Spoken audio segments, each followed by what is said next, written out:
jeu, d'accord, jeu de questions-réponses dans la boîte à merveille. Bien. Donc, je rappelle bien que c'est une œuvre écrite par Ahmed Sfraoui, un écrivain marocain de la littérature maghrébine d'expression française. Comme son nom l'indique, Sfraoui, ça veut dire dont les parents sont montagnards de la ville de Sfro, mais lui, c'est un natif de la ville de Fès. Il a écrit, bien sûr, cette autobiographie sous le règne, si vous voulez, du protectorat français entre 1912 et 1956, ça veut dire jusqu'au, bien, ça rappelle le retour du feu Mohammed. Bien. Alors, je vais commencer par, si vous voulez, le genre de littérature. Je pose la question, quel est le genre de littérature? Donc, c'est la littérature maghrébine d'expression française ou bien de version française. Bien. Quel est le genre de l'œuvre?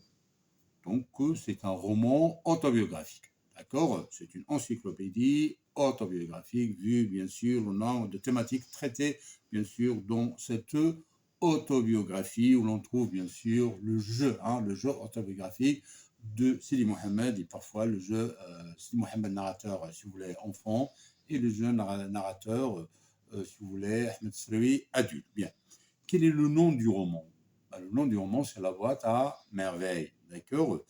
Je rappelle bien ce qui est merveilleux. Qu'est-ce qui est merveilleux dans cette boîte? Ce sont les éléments, si vous voulez, les amis de Sidi Mohamed, les éléments qui se trouvent, si vous voulez, dans la boîte à merveille. Je rappelle bien que autrefois, les enfants, il n'y avait pas de télé, il n'y avait pas de baladeur, ni de portable, ni de ni de, si vous voulez, PC portable, d'accord, mais il n'y avait que des jouets, des objets pour s'amuser, tels que la boîte à merveille de Sidi Mohamed, d'accord. Maintenant, nous avons les baladeurs, les tablettes, les PC, d'accord, tout, si vous voulez, beaucoup d'appareils électroniques. Alors, question, quel est le siècle? Le siècle, si vous voulez, de l'écriture de la boîte à merveille. Donc, c'est, si vous voulez, le XXe siècle, d'accord. L'époque, c'est, si vous voulez, le protectorat français de 1912 jusqu'en 1956. Qui est l'auteur? L'auteur, bien sûr, c'est Ahmed Sfraoui, d'accord, un écrivain marocain. Donner une autre œuvre, le nom d'une autre œuvre écrite par Ahmed Sfraoui. Donc, je pourrais dire, par exemple, le chapelet d'ombre. Je pourrais dire, si vous voulez, la maison de servitude. D'accord. Bien.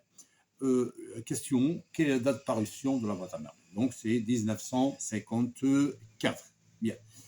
Alors, revenons, nous sommes toujours, bien sûr, dans le cadre de jeu de questions-réponses. D'accord, c'est un petit peu d'amusement. On pourrait bien s'amuser à poser des questions et répondre, bien sûr, en apprenant, d'accord, le programme de la première année, si vous voulez, du bac, d'accord, au français.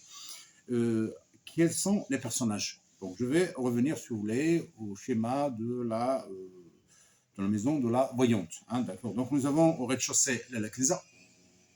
D'accord. Donc, c'est une voyante avec, bien sûr, du bruit, avec du long son, avec du bkhor, d'accord, des rituels gnawa pour déranger, tapage, si vous voulez, nocturne, déranger tout le quartier. Alors, au premier étage, nous avons Driss Laoued. On appelle bien sûr les Ouad parce qu'ils vendent des charrues. Sa femme, Lala Rahma, d'accord, qui prétend, elle aussi, comme les Zoubida, être des descendants du prophète Sina Mohammed. Et leur fille Zineb, bien sûr, la fille qui se dispute toujours avec Sidi Mohammed. Alors, ça, c'est le premier étage. Le deuxième étage, nous avons la maison du narrateur, d'accord, Sidi Mohammed, puis son père, Malem Islam, d'accord, c'est un tisson, et Lala Zoubida, la mère, d'accord, la mère de Sidi Mohammed.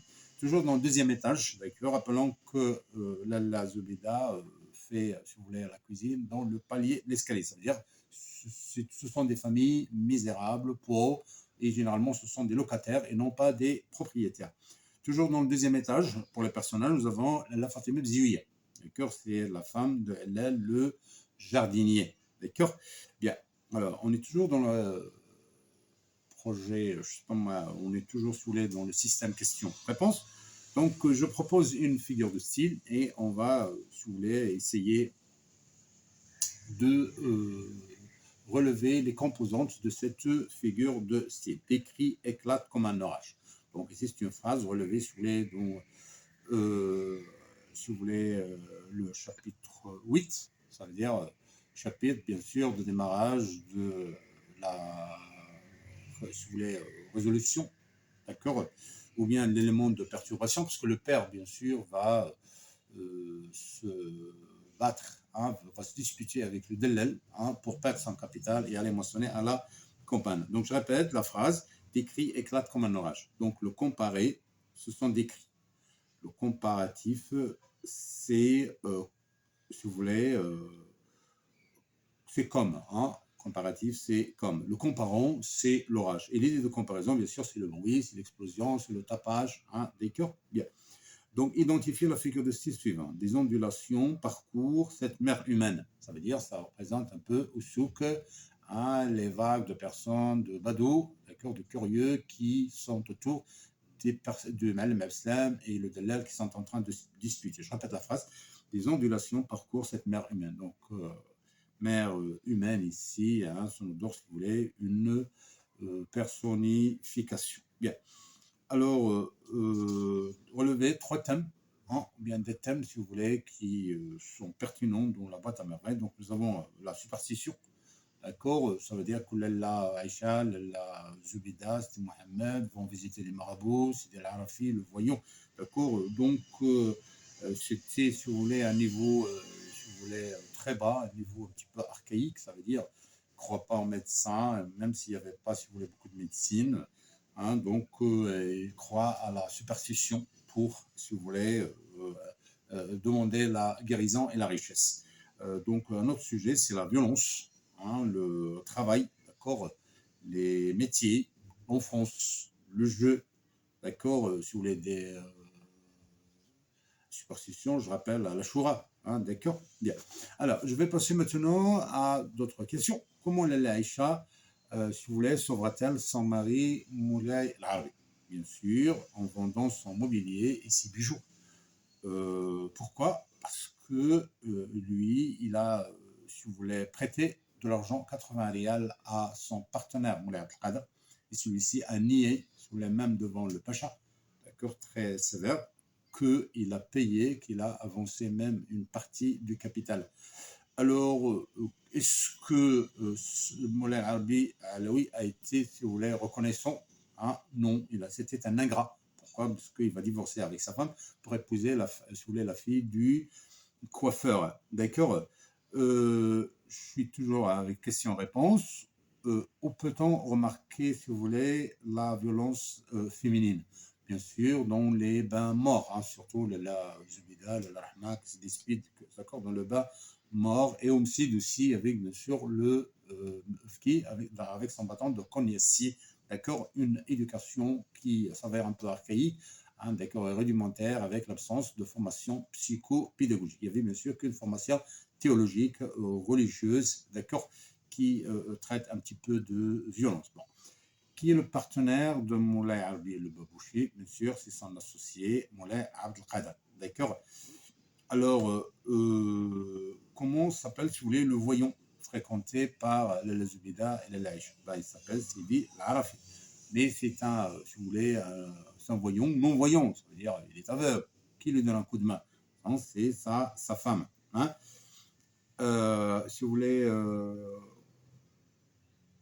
quel est, si vous voulez, le métier de Moulay Al-Arabi? Il a dit, bien sûr, c'est un babouchier. Il espérait être le meilleur babouchier de la ville de Fès.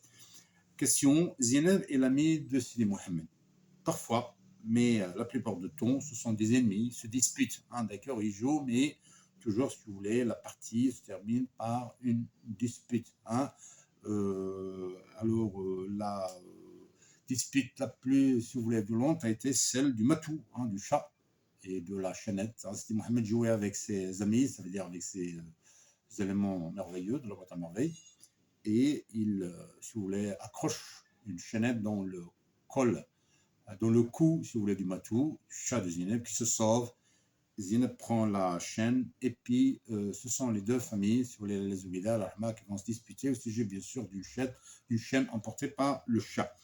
Alors, je pose toujours la question, pourquoi, si vous voulez, Moulay Al-Arabi divorce-t-il avec sa femme Lalla Aïcha? Bien sûr, parce qu'il veut épouser une fille très jeune, c'est la fille du coiffeur, d'accord? Et qui était l'intermédiaire? Bien sûr, c'est Salama, si vous voulez, la femme intermédiaire, hein, d'accord, la marieuse, si vous voulez, du quartier, hein, qui s'est interposée, d'accord, qui a joué le rôle d'intermédiaire pour marier Moulay Arabi à une jeune fille, la fille du coiffeur. Mais enfin, il s'est excusé, d'accord, auprès de l'Aïcha pour lui présenter ses excuses. Bien. Donc, grosso modo, la boîte à mauvais reste, bien sûr, une autobiographie encyclopédique, vu la thématique, bien sûr, hein, je voulais brossage des habitudes des mœurs marocaines à l'époque sous le protectorat français de 1912 jusqu'au retour de l'exil du feu Mohamed V. Merci.